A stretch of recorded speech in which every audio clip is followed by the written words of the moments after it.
बिस्मिल्लाहिर्रहमानिर्रहीम, अस्सलाम वालेकुम। मैं हूं मखदूम शहाबुद्दीन। 7 जुलाई 2025 सोमवार का दिन।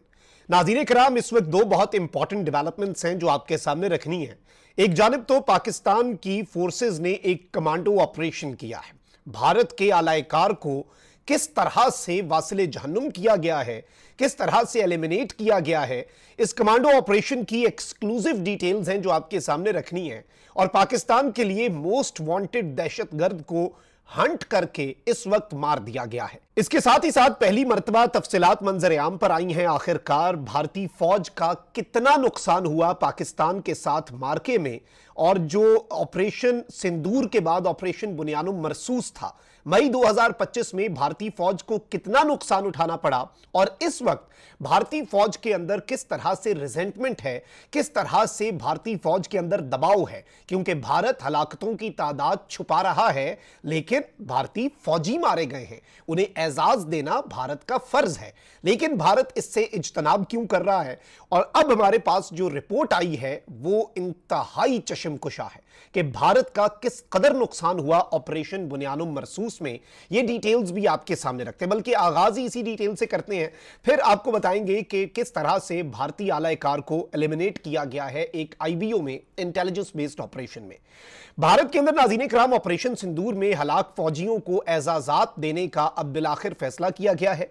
और इस वक्त बताया यह जा रहा है जराए के मुताबिक कि पाकिस्तान के खिलाफ ऑपरेशन सिंदूर में हलाकतों को तस्लीम ना करने पर भारतीय फौज पर शदीद अंदरूनी दबाव था, और इंतहाई प्रेशर जो है वो जब बढ़ा, फिर इन्होंने फैसला किया कि ठीक है जी, जो हमारे फौजी मारे गए हैं उन्हें हम एजाज देंगे और एजाजात से नवाजेंगे, ताकि मोराल जो है वो फौज का, एयरफोर्स का, वो बरकरार रह सके। वैसे भी आपको याद होगा कि भारतीय फौज एजाजात देने से कतराती नहीं है। अभिनंदन जो है पूरी दुनिया में भारत की रुसवाई का बाइस बना, उससे भी इन्होंने एजाज दिया था, फौजी एजाज। लेकिन इस वक्त भारत अपनी हलाकतें छुपा रहा था, और सवाल यह भी पैदा होता है कि अब ये जो एजाजात देंगे, तो ये अब जुलाई के महीने में मई वाले एजाजात आप पहले इन्हें एक्नॉलेज करते। इसका एक ही मतलब है कि आप पहले कतरा रहे थे, आप पहले अवॉइड कर रहे थे, लेकिन अब आपको मजबूरन ये करना पड़ रहा है। भारत जो है वो ऑपरेशन सिंदूर में भारतीय फौज को भारी नुकसान जो है उसे उठाना पड़ा, और हुकूमत और फौज हजीमत से बचने के लिए इस भारी नुकसान को छुपाती रही। मुसद्दिका इतलात के मुताबिक सिर्फ लाइन ऑफ कंट्रोल पर, सिर्फ एलओसी पर, जब आपको याद होगा कि पाकिस्तान ने तोपों के रुख खोले, यहां तक कि भारत की कितनी चेक पोस्टें हैं जिन्हें तबाह किया गया, कितनी चेक पोस्टों के ऊपर सफेद झंडे लहराकर ये वहां से भाग निकले कि भाई हम नहीं लड़ना चाहते आपसे। एक तखमीने के मुताबिक सिर्फ जो एलओसी है, लाइन ऑफ कंट्रोल है, वहां पर 250 से जायद सिर्फ भारतीय फौज की हलाकतें हुई, ये जराए बता रहे हैं। सिक्योरिटी जराए के मुताबिक भारतीय फौज ने ऑपरेशन सिंदूर में हलाक भारतीय फौजियों को एजाजात देने का फैसला कर लिया है। जिन फौजियों को एजाजात देने का फैसला किया गया है उनमें भारतीय फजाइया के हलाक 4 पायलट्स, जिनमें 3 राफेल तैयारों के पायलट्स भी शामिल हैं, इन्हें भी ये एजाजात देंगे। यानी 4 पायलट्स, जिनमें से 3 ऐसे पायलट्स जो कि राफेल उड़ाते थे, उन्हें भी भारत ने एजाजात देने का फैसला किया है। जराए के मुताबिक आदमपुर एयरबेस पर तबाह हुए जदीद दिफाई निजाम S-400 के 5 ऑपरेटर्स भी मारे गए थे, और उन्हें भी भारत ने एजाजात देने का फैसला किया है। आदमपुर एयरबेस बशमूल एयर डिफेंस यूनिट के 9 हलाक एहलकारों को भी फौजी एजाजात जो है वो देने का फैसला किया गया है। एविएशन बेस राजौड़ी में 2 अड़ी सप्लाई डिपो के ओसी समेत 4 भारतीय फौजी हलाक हुए। ये फौजी जो हैं ये भी एजाजी लिस्ट का हिस्सा हैं। और इस वक्त मैं आपको ये बता दूं कि इस वक्त नाज़रीन किराम ये जो हमले हैं, इवन जो इनका S-400 मिसाइल डिफेंस सिस्टम के ऑपरेटर्स और ये सब कुछ, अब भारत को ये एजाजात तो देने पड़ेंगे, लेकिन भारत तस्लीम कर रहा है, भारत एक्नॉलेज कर रहा है, भारत ये मान रहा है कि भाई ये हमारा नुकसान हुआ है।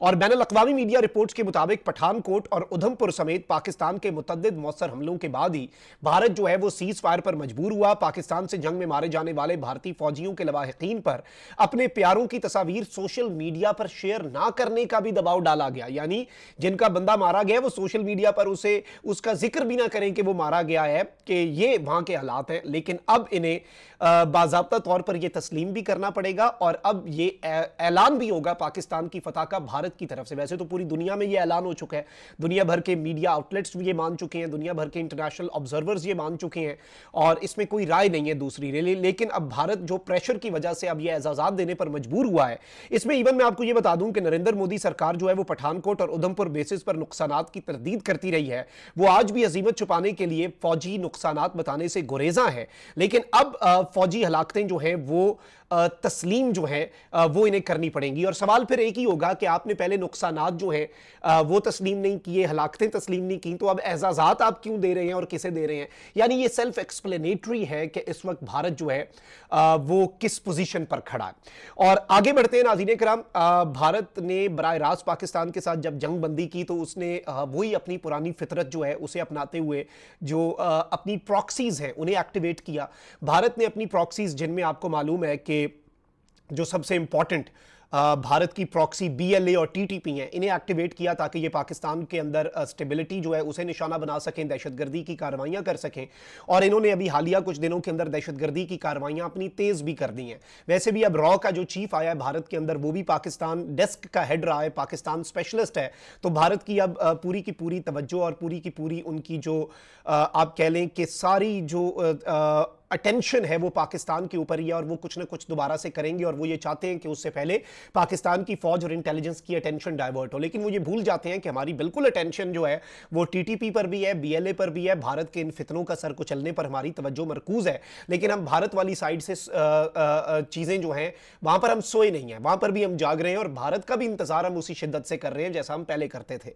लेकिन अब मैं आपको ये बता दूं कि एक बहुत ही इंपॉर्टेंट दहशतगर्द जो है हंगू के अंदर, उसे मारा गया है और उसे एलिमिनेट किया गया है एक बहुत ही खास किस्म के ऑपरेशन के अंदर। और बताया ये जा रहा है नाज़रीन कराम, ये जो शख्स है इसका नाम है तुराब।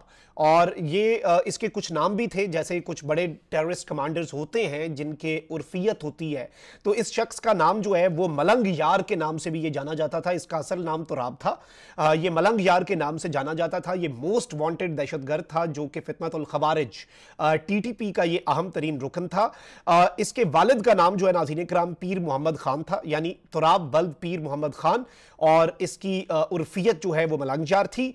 और अलमारा बिल मियामी काबुल खेल जो है वहाँ का ये रिहायशी था, फ़कीरा एरिया का। और इसे नाज़रीन कराम जो दवाबा का तूरावरी दवाबा है वहाँ पर इसे एलिमिनेट किया गया है।